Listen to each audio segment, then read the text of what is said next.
Hi, it's Clark on Temptress. Today we're going to take a long car trip down to South Florida. Going to meet Stuart. Stuart's the guy that's taken on my project of air conditioning that runs off battery, that can actually run off solar panels effectively. He's done a lot of work along these lines. He's got a lab all set up, got some new devices in the works, including one that doesn't require you to be an air conditioner tech to set it up.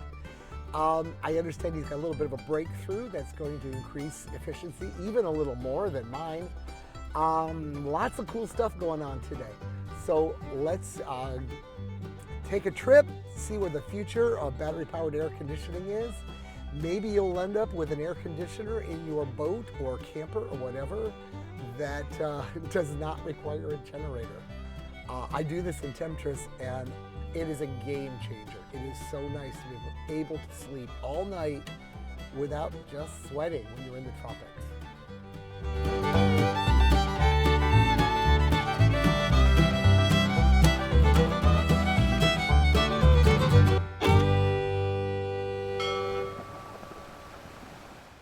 I had my drive down to South Florida to meet Stuart. Stuart's the guy that's taking on the contract for my air conditioner. I didn't want to run both businesses, so he's going to take this on, and he's really taking it on. Had some ideas for future expansion, and he's turning them into real products. So today we're going to talk about what's going to be available real soon on Marine DC AC. All right, thank you for the introduction. So I'm Stuart Perry with TechNest. You probably, if you've reached out to us at all, I'm the one that usually responds to those emails. What we have today with us is our development bench. So these were all the special, secret sauce starts and happens. And we're going to go through some of that stuff today. Obviously, what you're looking at is prototype equipment. There's no guarantee what you see today is going to be what's put in the market. It's an iterative design. We try things. It either works and we keep it, or it doesn't and we throw it out and try something new. So it's a lot of fun being here developing on this with everyone.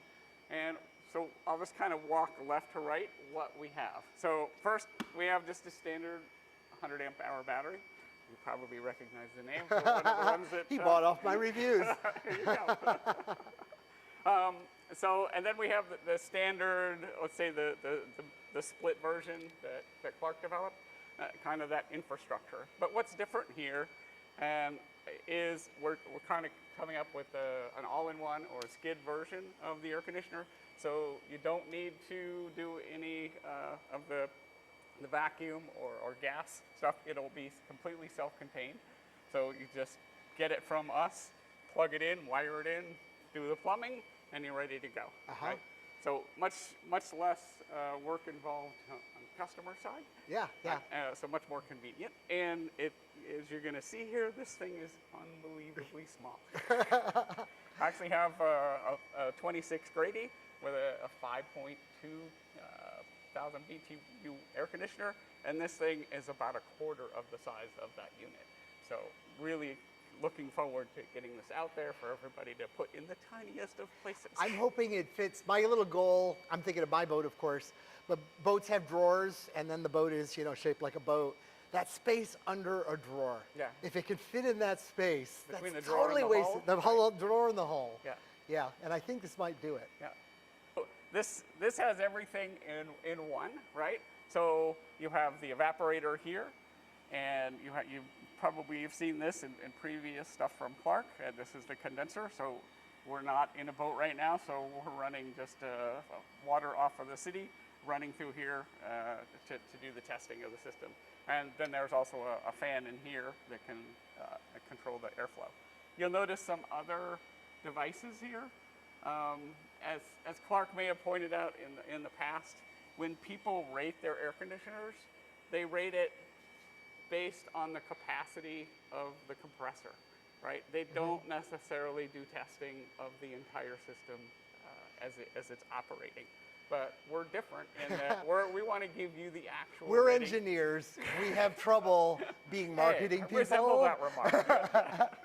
So the ratings we give, we might give both ratings, but the ratings we give are going to be lower than we could say because they are what actually moves what heat actually moves, Right. not what potentially could move if everything else was perfect. Right.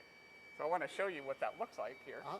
So we also use testo equipment to measure the output of the system real time. So we'll walk you through a little demo of that. Obviously, the numbers being shown here are a little bit off because it's not a qualified environment at this point. But we have a supply side here, and then we have a return side. That's the cold side. And it real time monitors the actual BTU capacity of the system at the time. Now, one of the unique things about the system is that you can adjust the speed of the compressor, you can adjust the speed of the evaporator fan. So really you can tailor the amount of air conditioning that you need based on your installation.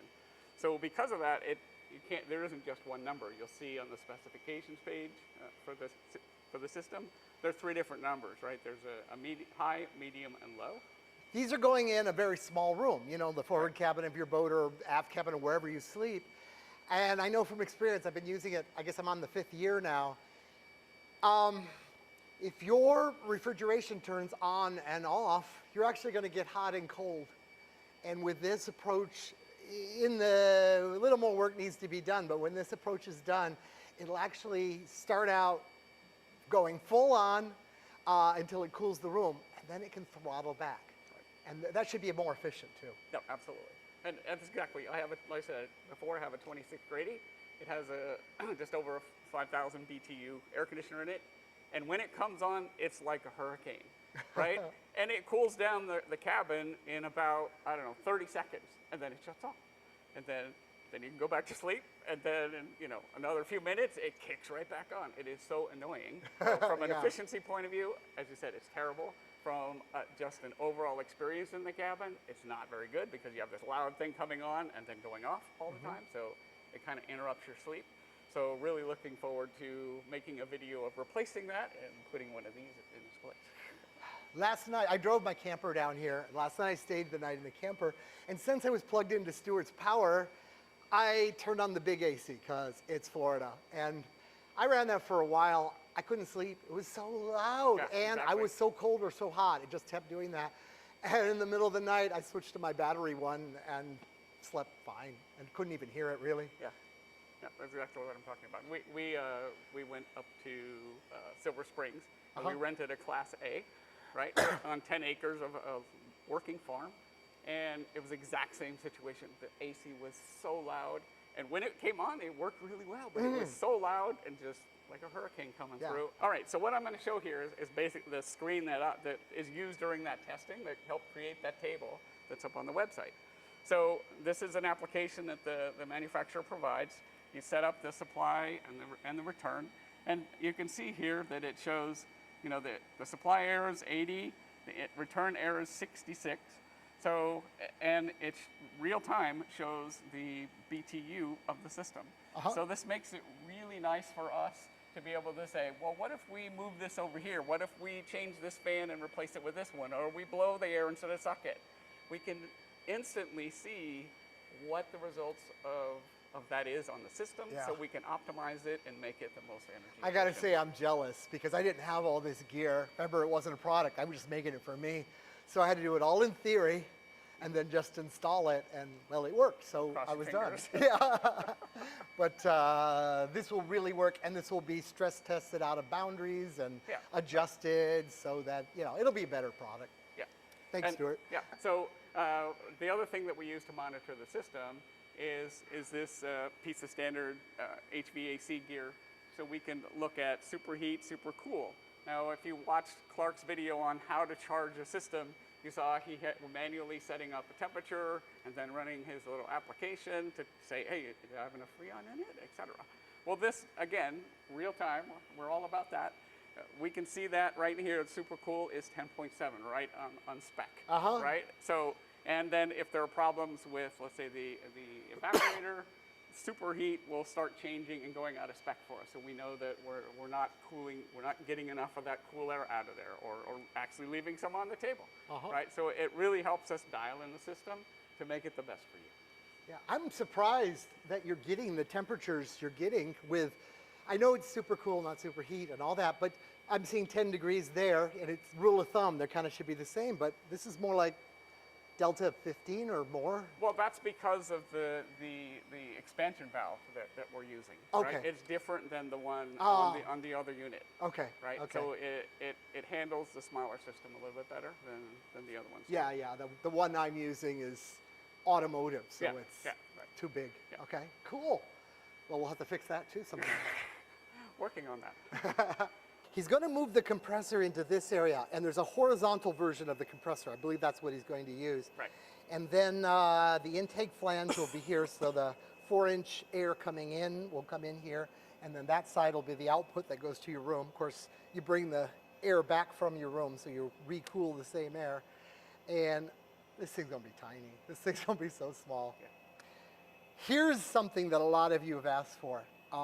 I did a prototype of basically what you're about to see for the camper. I mentioned it earlier. And it worked out pretty good. Stuart, tell us about your air-cooled one for RVs. All right. Thanks, Colin. All right. So what we're looking at here is a lot of the same setup. We recognize the battery again, and the same basic infrastructure here.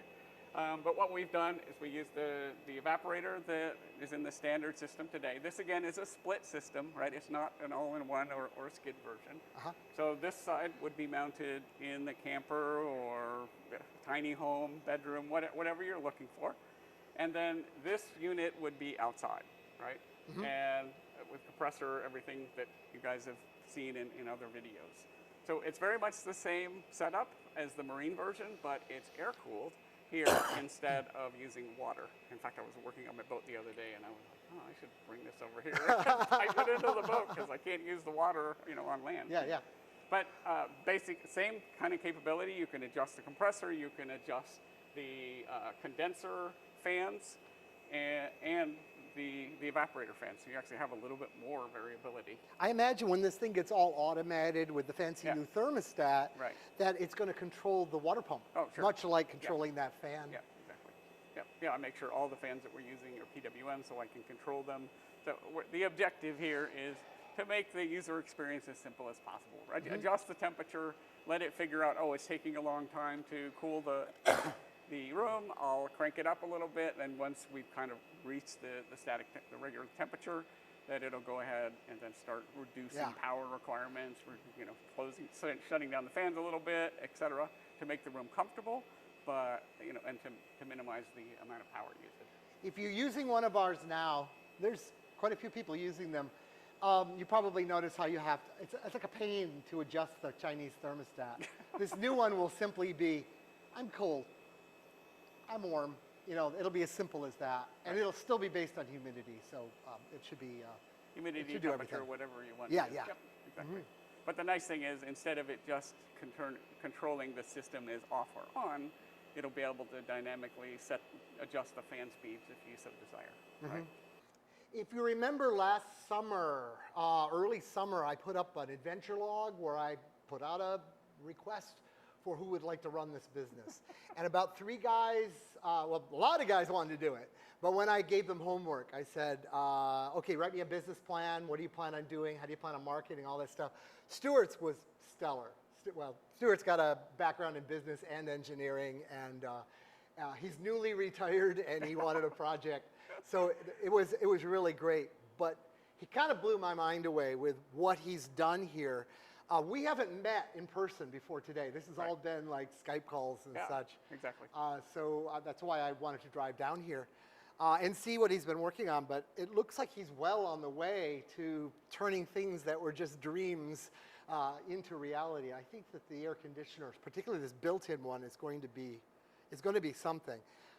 We don't have the numbers yet, but I have maybe not with the evaporator, but I think the parts unit, the kit, will probably still be more efficient. I don't know. Because you're putting the air handler right in the space, and not ducting around so much. Yeah, you don't have the restriction of the ducting, et cetera. So So it's not going to be huge, but like an amp or two, because there's extra fans involved. But so that's still good product, and that's what I'll be using. I'm not going to change because I've already cut holes in my wall. But There will be another option, and the other option will be particularly good for most boaters that don't want to learn HVAC, don't want to buy vacuum equipment, don't want to do all that, or hire it all done. Exactly. Because it'll literally be a box. And you put it someplace on your boat, you duct air out of it and back to it from your cooling room. And it could be anywhere, just how long your ducts are. You bring water to it, dump the water away from it, give it electricity, you have a cool room. Exactly.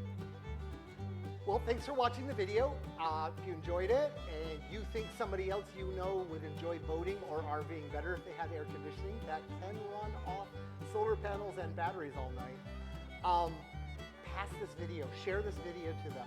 I think a lot of people are going to really enjoy this new product. And let's share it, let's pass it around. Thanks a lot. Thank you.